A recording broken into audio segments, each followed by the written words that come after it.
ગુરુવારના રોજ ધોરણ 12 સાયન્સનું પરિણામ જાહેર કરાયું છે, જેમાં સુરતનું રિઝલ્ટ 77.53% જાહેર કરાયું છે। ગત માર્ચ મહિનામાં લેવાયેલી પરીક્ષાનું પરિણામ ઝડપથી આવતા વિદ્યાર્થી અને વાલીઓમાં ઉત્સુકતા જોવા મળી હતી।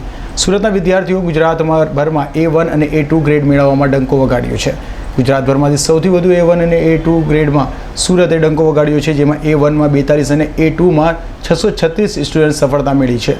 તો આશાદીપ સ્કૂલના વિદ્યાર્થીઓમાં પેડા ખવડાવવામાં આવ્યા હતા। ધોરણ 12 સાયન્સનું સુરત જિલ્લાનું 77.53% પરિણામ જાહેર કરાયું છે, જેમાં 42 વિદ્યાર્થીઓ A1 ગ્રેડ મેળવ્યો છે। આ સાથે 636 વિદ્યાર્થીઓ A2 ગ્રેડ મેળવ્યો છે, જે ગુજરાતમાં સૌથી વધુ છે। આ સાથે જ B1માં પણ 1468 અને B2માં 1930 વિદ્યાર્થીઓએ સૌથી વધુ ગ્રેડ મેળવ્યો છે। તો ધોરણ 12 સાયન્સનું પરિણામ અપાયું હતું। આ વર્ષે પણ પરીક્ષા પૂર્ણ થયા પછી ખૂબ જ ટૂંકા ગાળામાં પરિણામ જાહેર કરી દેવાયું છે। સુરત શહેર અને જિલ્લામાંથી કુલ 12,000થી પણ વધુ વિદ્યાર્થીઓએ પરીક્ષા આપી હતી અને પરિણામ આવવાની રાહ જોઈ રહ્યા હતા। બોર્ડ દ્વારા પરિણામ જાહેર કરાતા વિદ્યાર્થીઓમાં ખુશી જોવા મળી રહી છે। હાલ ફક્ત પરિણામ જ જાહેર કરાશે, વિદ્યાર્થીઓના ગુણપત્રક, પ્રમાણપત્ર શાળાઓને પાછળથી મોકલાશે। સુરતની આશાદીપ સ્કૂલમાં વિદ્યાર્થીઓને પેંડા ખવડાવી ખુશી વ્યક્ત કરાઈ હતી। આશાદીપ સ્કૂલના વિદ્યાર્થીઓમાં અનેરો આજે ઉત્સાહ પણ જોવા મળ્યો હતો। સુરતમાં આશાદીપ સ્કૂલના વિદ્યાર્થીઓએ ડંકો વગાડ્યો છે। વર્ષ દરમિયાન જે મહેનત હતી એ અપેક્ષામાં જ ખૂબ સારું રિઝલ્ટ આવ્યું છે આજે।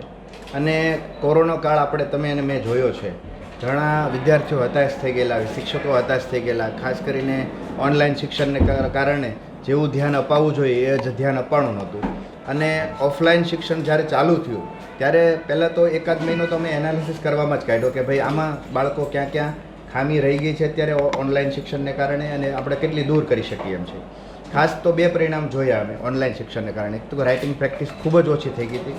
બીજા નંબરમાં ઓનલાઈન શિક્ષણને કારણે જે છોકરાઓને જેવું અપેક્ષાની પરિણામ હોય ને શિક્ષક સાથે હોય અને જે સમજ પડે એ સમજ નહોતી પડતી। જ્યારે ઓફલાઈન શિક્ષણ ચાલુ થયું તો પહેલાં આ જ વસ્તુ કરી, શાળામાં એક્સ્ટ્રા વર્ગો ચાલુ કર્યા, રાઇટિંગ પ્રેક્ટિસ માટેના પેપર ચાલુ કર્યા, અને આ બધી વસ્તુનું પરિણામ અત્યારે જોઈ રહ્યા છે અને ખૂબ સારું પરિણામ આવ્યું, એટલે ખૂબ આનંદની લાગણી પણ છે। ખાસ કરીને કોરોના જે પીરિયડ હતો એમાં ક્યાંક ઓનલાઈન ઓફલાઈન, અને આ વર્ષે ઓલ ઓવર જોવા જાય તો શિક્ષણનું ક્ષેત્ર તમારી સ્કૂલનું નામ હોય, આ વખતે શું ફરક ગયો? ફરક તો અમને બહુ ખાસો નથી દેખાતો, કેમ કે અમે મહેનત એવી જ કરી છે, ઓનલાઈન હોય કે ઓફલાઈન હોય। પણ મારું માનવું છે કે ઓનલાઈન કરતાં ઓફલાઈનમાં જે આત્મીયતા સાથે બાળક અને શિક્ષક ભણાવી શકે છે એ ઓનલાઈનમાં ભણાવી શકતા નથી। એટલે પછી જ્યારે ઓફલાઈન સ્કૂલ ચાલુ થઈ તો પાછું એ જ રીતે મહેનત ચાલુ થઈ, અને એ જ રીતે જ્યારે મહેનત ચાલુ થઈ તો પરિણામ પણ એ અપેક્ષા મુજબનું આવ્યું છે। સામાણી પૂજા મહેશ કુમાર મારું નામ છે। પરિણામ આવ્યું છે, કઈ રીતની સફળતા મળી, કેટલા માર્ક આવ્યું છે? મારે 98.42 PR આવેલા છે, A2 ગ્રેડ, અને સારામાં સારું રિઝલ્ટ આવ્યું છે। મારા માતા પિતાનો પૂરો સહયોગ હતો, શાળાના શિક્ષક મિત્રોનો પૂરો સહયોગ હતો, અને સારામાં સારું રિઝલ્ટ મળ્યું। સમગ્ર વર્ષ દરમિયાન 1 મહિનો તો અમે ઓનલાઈન શિક્ષણ હતું, તેમ છતાં અમારા શિક્ષક મિત્રોએ સારામાં સારી મહેનત કરાવી। પરિણામનો શ્રેય હું મારા માતા પિતા અને મારા શિક્ષક મિત્રોને આપીશ।